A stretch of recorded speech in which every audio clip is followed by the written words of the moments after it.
The lock clicks under my trembling fingers. Evelyn's desk is finally open. My stepmother's been poisoning me, and the proof is right here in this notebook. But the walkie-talkie crackles. Security's breached the perimeter. I'm out of time. The guards' boots pound closer, and all I have is a brass award to fight with. If I don't escape now, they'll lock me away for good. And my own father helped them. The leather-bound notebook burns in my grip. Every page confirms it. The scents, the sounds, the tea. They've been breaking me piece by piece. The window's my only way out, but the guard's almost here. One wrong move, and I'm trapped. Forever. The tension wire bit into Maya's thumb as she toggled the tension wrench. Silence pressed against her eardrums, broken only by the rhythmic ticking of the grandfather clock in the hallway. Richard's study smelled of expensive cedar and the stale, metallic tang of cold coffee.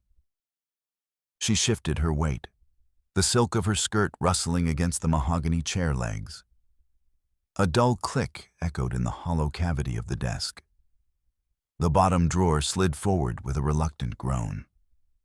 Maya bypassed the stacks of tax returns and legal briefs, her fingers skimming the rough grain of the inner panel. She pressed a knot in the wood. A false floor popped upward, revealing a shallow velvet tray. Instead of the medical records she expected, she found a leather-bound notebook. Her pulse quickened. The texture of the hide was pebbled and cool, smelling of old library dust and something sharper. Evelyn's perfume, a cloying scent of lilies that always felt like a funeral. Maya's middle finger jabbed at the bridge of her glasses, pushing them up in a sharp, rhythmic motion. 1, 2, 3. She counted the heartbeats thudding in her throat. This was the evidence she had spent 6 months hunting for. Every time she had forgotten where she parked her car, every time she found her bedroom door locked from the outside, she had been told it was her fragmenting mind. But the data didn't have an agenda. This notebook was the hard drive of the conspiracy. She fanned the pages, the paper whispering like dry leaves. It wasn't just a diary. It was a ledger of her life, documented by a predator. Her eyes scanned the elegant, looped handwriting, Evelyn's script, detailing the exact times Maya's episodes were to be triggered. A wave of nausea rolled through her, but she forced herself to keep her hands steady. She needed this. She needed the objective truth to anchor herself against the rising tide of her father's silence and her stepmother's kindness. The air in the study suddenly felt thinner. Maya looked toward the door, her ears straining. The grandfather clock continued its slow, heavy march. Thump, thump, thump. It was the sound of a house built on a foundation of buried secrets, and Maya was finally digging up the bones. A static pop erupted from the small radio clipped to her waistband. The sound was like a dry twig snapping in a silent forest. "Maya, do you copy? This is Marcus." The voice was low, a rough baritone that usually carried the scent of damp earth and wood smoke. Marcus, the gardener who had been the only person to look her in the eye for 3 years, sounded strained. Maya pressed the talk button, her thumb trembling against the plastic. "I have it, Marcus. I'm at the desk. You need to move. Now." The radio crackled. "The perimeter's been breached. I'm seeing a shadow on the north feed. It's not a patrol. It's Miller. He's bypassed the gate and he's heading straight for the study. He's moving fast, Maya. Get out of there." Maya's heart rate spiked, a physiological response she couldn't count away. Miller. The name alone made the air feel colder. He was a mountain of a man, with knuckles that sounded like a bag of marbles when he cracked them. He didn't work for the estate. He worked for Evelyn. Maya shoved the notebook into the waistband of her leggings, the cold leather biting into her skin. 1, 2, 3, 4, she whispered, her voice a fragile thread in the dark room. She needed to reach the stairs. If she tracked the steps, she could stay balanced. If she knew the count, she was in control. But the hallway was long, and the shadows seemed to stretch toward her like grasping fingers. "Maya, he's at the porch." Marcus's voice was a hiss of urgency. "The side door is unlocked. Jump for the trellis if you have to. But don't let him catch you in that room." The heavy oak door of the study didn't just open. It exploded inward. The frame groaned as a massive silhouette filled the space, blotting out the light from the hallway. The smell of stale tobacco and cheap mints flooded the room, overriding the cedar. It was Miller. He didn't say a word. He didn't have to. The way he rolled his shoulders told Maya everything she needed to know about the next 60 seconds. Maya lunged for the opposite side of the mahogany desk, her sneakers skidding on the polished Persian rug. Miller moved with a surprising, predatory grace for a man of his size. He lunged, his hand a slab of calloused meat, snagging the sleeve of her sweater. The wool tore with a sickening screech. "Give it here, kid," Miller grunted. His voice was a low vibration that Maya felt in her teeth. She didn't answer. Logic dictated that a direct physical confrontation was a losing scenario. She needed a lever. Her hand swept across the desk, her fingers closing around a heavy brass award. A Titan of Industry trophy her father had won a decade ago. It was solid, cold, and weighed 5 pounds. As Miller reached across the desk to grab her throat, Maya swung the brass eagle with everything she had. The metal connected with the side of Miller's knee. A wet, sickening crack echoed in the room. Miller let out a strangled roar, his leg buckling. He hit the floor like a felled tree, the impact vibrating through the floorboards. Maya didn't wait for him to find his feet. She scrambled over the mahogany surface, her shoes leaving scuffs on the mirror-shine finish. The window was her only exit. She threw the latch, the cold night air rushing in to meet her. It smelled of rain and cut grass. Below her, the garden was a sea of ink. 1, she whispered, stepping onto the ledge. 2, she didn't look back at the man groaning on the floor. She leaped, the wind rushing past her ears, and for a single, weightless second, she was free of the Sterling name and the Sterling lies. The landing was a jarring shock that sent a bolt of pain up Maya's shins. She rolled into the damp mulch of the flower beds, the smell of wet earth filling her lungs. She didn't stay down. Adrenaline was a chemical flood in her system, overriding the ache in her ankles. She sprinted toward the tree line, her breath coming in ragged gasps. An hour later, she was miles away, huddled in the cramped interior of an old garden shed at the edge of the property. A place Marcus had told her was a blind spot for the cameras. The air was thick with the scent of rusted iron and fertilizer. She pulled the leather notebook from her waistband, her fingers fumbling with a small LED pen light. The beam of light cut through the gloom, illuminating the pages. She began to read, and the world tilted, and... April 14th. Subject's morning tea supplemented with 5 milligrams dose. Observed disorientation within 40 minutes. Richard confirmed the delivery. Maya's breath hitched. It wasn't just Evelyn. The notebook detailed the exact dosage, the timing, and the observations. And every entry ended with a note about her father. Richard wasn't a victim of Evelyn's charms. He was the delivery system. He had sat across from her every morning, watched her hands shake as she held her mug, and asked her how she slept, all while knowing he was the reason she was losing her grip on the world. The betrayal was a physical weight, pressing down on her chest.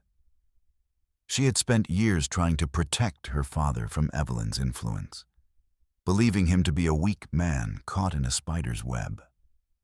But the data showed the truth.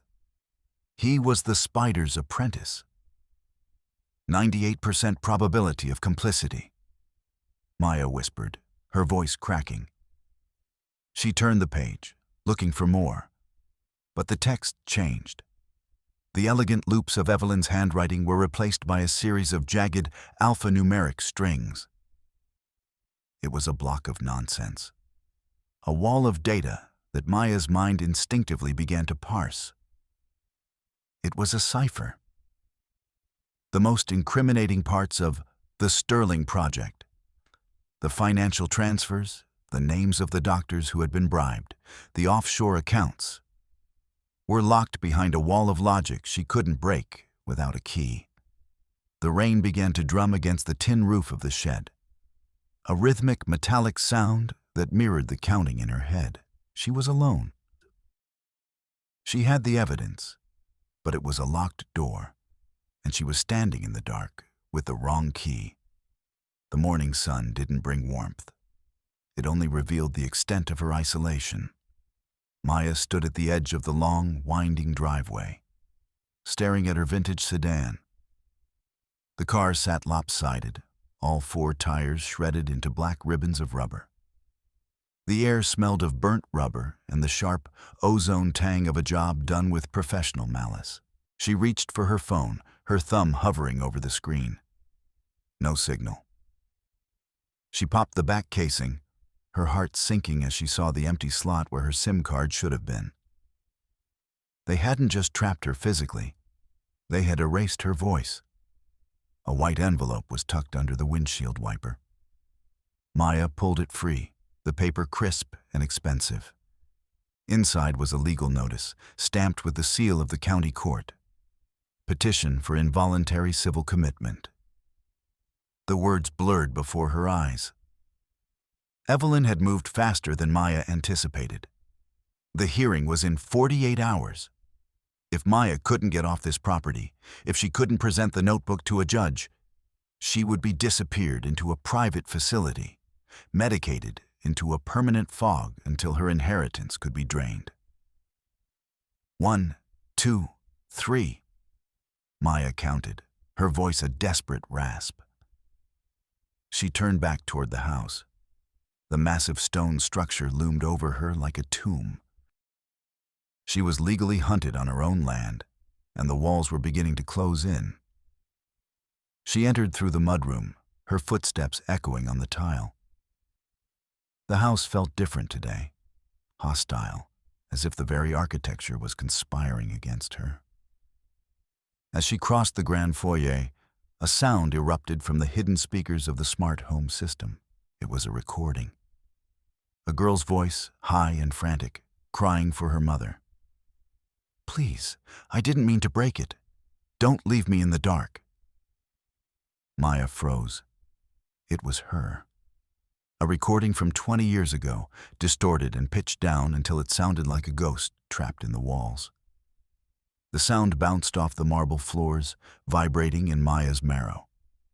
Suddenly, the scent of lavender flooded the hallway, thick, cloying, and synthetic. It was the scent her mother had worn the day she died. Maya's lungs spasmed. The Sterling Project had documented this. Lavender scent triggers stage 2 respiratory distress in subject. Use in conjunction with audio stimulus for maximum disorientation. "It's not real," Maya gasped, clutching the banister. "It's a digital file. It's a chemical aerosol. 1, 2, 3. She forced herself to move, her hand sliding along the wood. But the house wasn't done. The lights flickered in a rapid staccato rhythm, a visual frequency designed to induce vertigo. The floor seemed to tilt, the spiraling staircase becoming a dizzying vortex of dark wood and shadows. She needed to get to the kitchen. She needed water. She needed a baseline. But as she stumbled into the white-tiled room, she realized she wasn't alone. Sarah Johnson stood by the center island, her broad shoulders silhouetted against the stainless steel appliances. She wore a crisp, white nurse's uniform that smelled of bleach and latex. In her hand was a tray, and on that tray was a single, gleaming syringe. "It's time for your wellness check, Maya," Sarah said. Her voice was as cold as the tile floor. "You've had a very difficult morning. We're here to help you rest." "Stay back," Maya said, her voice shaking. She backed away, her heel catching on the edge of a rug. Sarah didn't argue. She didn't plead. She simply moved forward with the methodical gait of a soldier. She began to pick at her cuticles, a wet, rhythmic snapping sound that signaled her patience was a finite resource.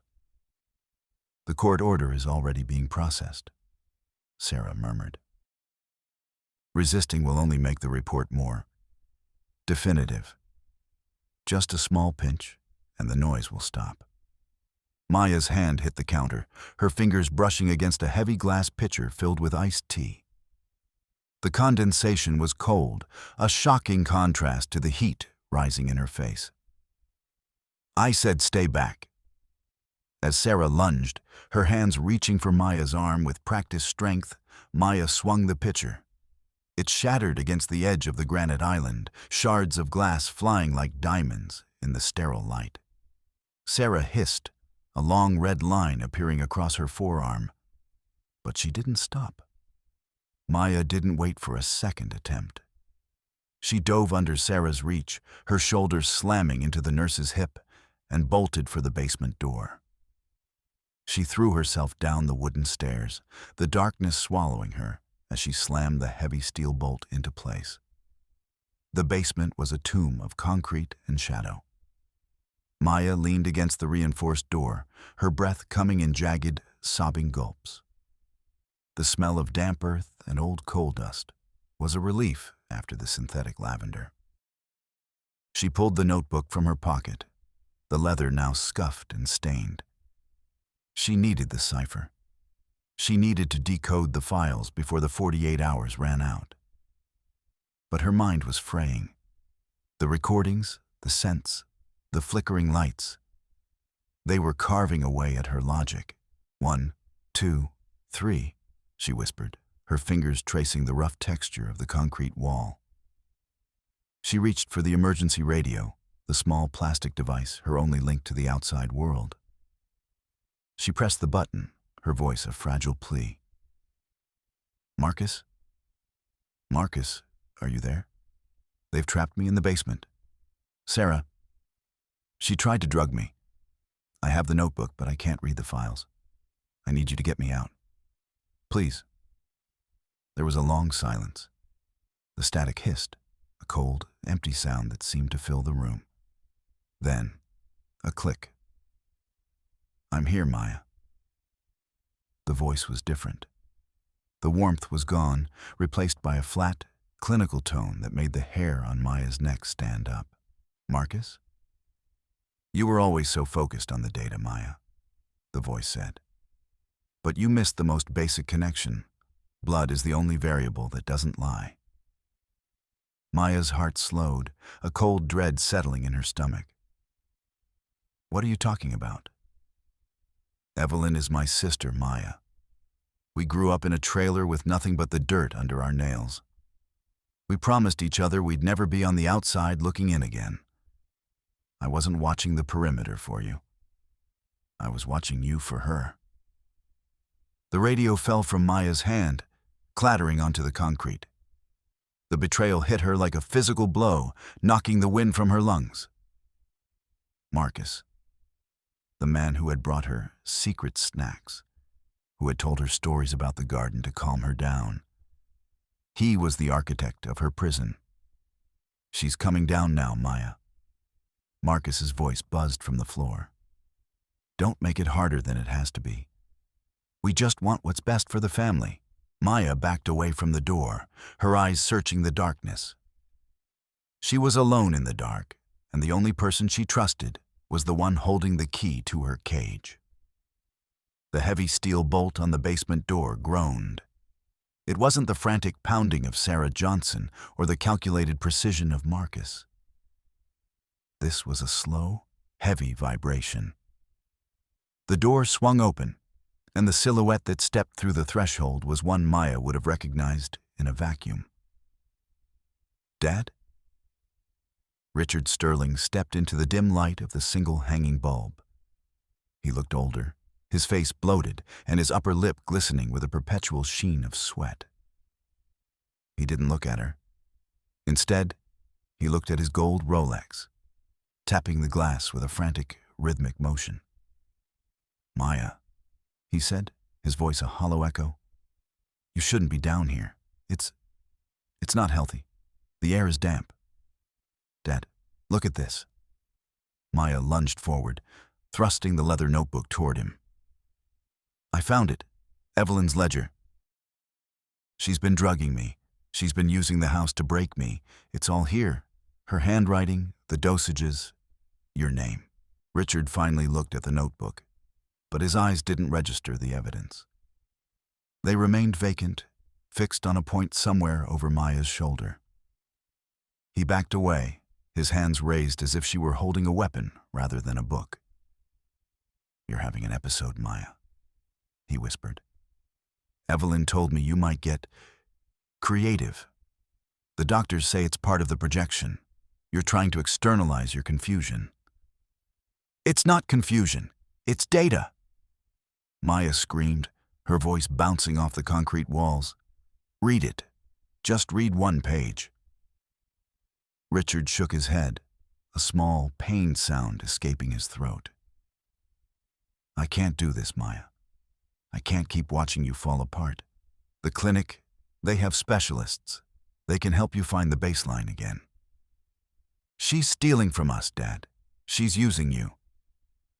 Richard stopped. For a fleeting second, a spark of the man he used to be flickered in his eyes.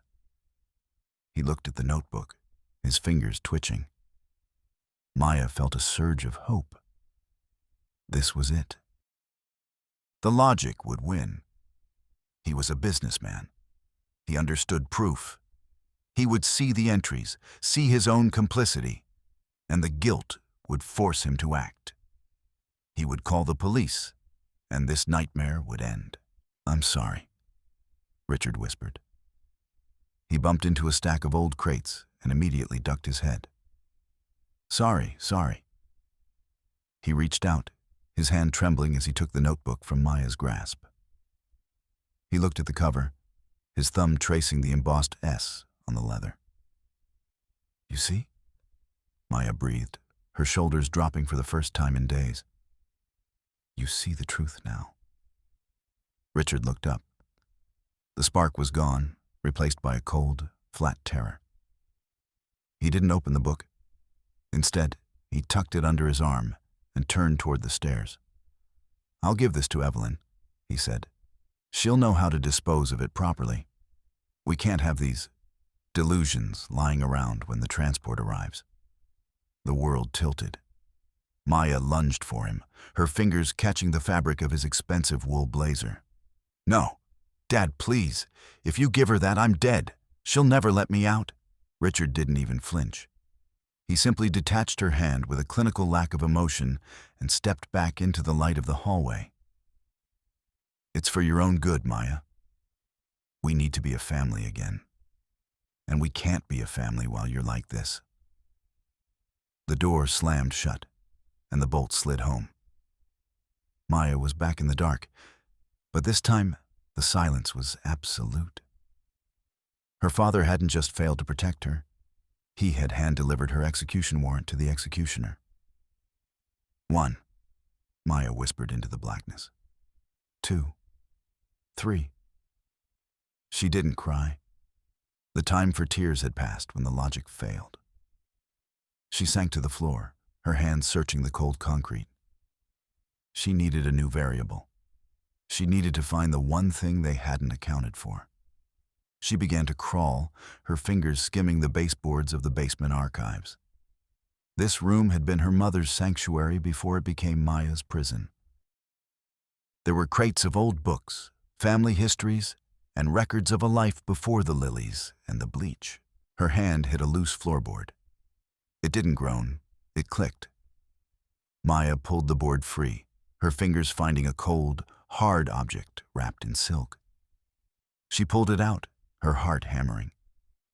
It was a book, a thick, dusty volume titled The History of the Sterling Lineage. She opened it, and a small brass disc fell into her lap.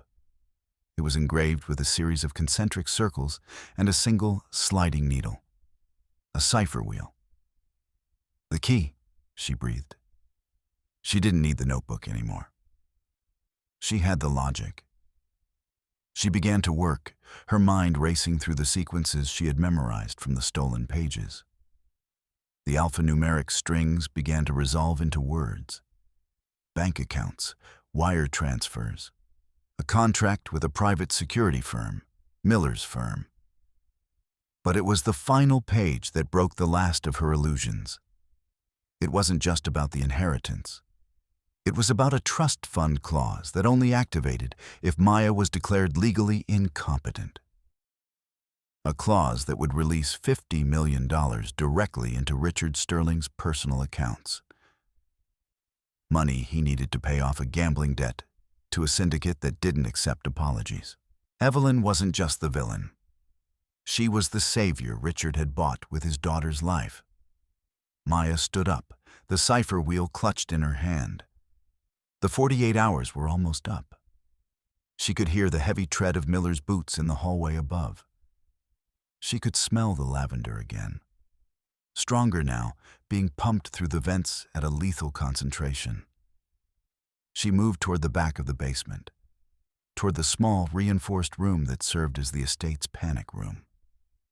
It was soundproof, steel-lined, and connected directly to the house's integrated security system.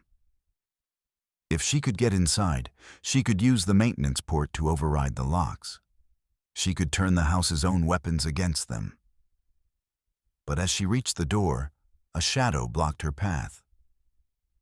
Evelyn stood there, a sharp silver letter opener in her hand. She wasn't wearing her usual silk suit. She was in a dressing gown, her hair loose and her eyes bright with a manic, predatory energy. "You're very persistent, darling," Evelyn murmured. "It's a pity. We really did want this to be a quiet transition." "The money won't save him, Evelyn," Maya said, her voice steady. "The debt is too big. You're just buying him a few more months of breathing room before they come for the rest of the estate." Evelyn's face contorted, the mask of the kindly stepmother finally shattering. She lunged, the silver blade whistling through the air. Maya dodged, her sneakers skidding on the concrete. She wasn't a fighter, but she was a counter. She knew the rhythm of the house. She knew the exact second the sump pump would kick in, creating a momentary vibration in the floor. As the pump roared to life, Maya shoved a heavy metal filing cabinet with all her strength. The weight caught Evelyn off guard, pinning her against the wall for a split second.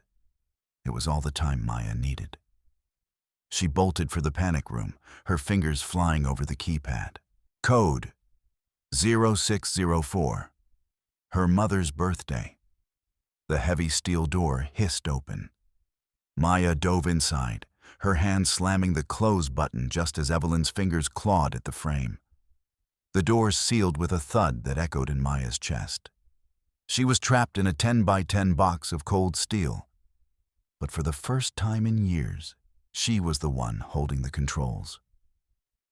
The panic room smelled of ozone and recycled air. Maya didn't waste time. She dropped to her knees, pulling the maintenance panel from the wall with a screwdriver she'd scavenged from the basement floor. The wires were a chaotic nest of red, blue, and green. To anyone else, it was a mess. To Maya, it was a map.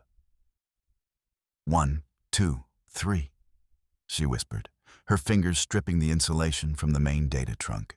She didn't need a computer. She needed a bridge. She took her emergency radio, dismantled the speaker, and wired the transmitter directly into the house's audiovisual hub. Outside, The 4th of July garden party was in full swing. She could see the guests on the monitors, the local elite, the judges, the district attorney, all sipping champagne under the white tents. Evelyn was there too, having changed into a stunning red dress, her face a perfect mask of tragic concern as she spoke to a man in a dark suit, the court-appointed psychiatrist. Maya watched as Evelyn leaned in, her lips moving in a soft, practiced lie.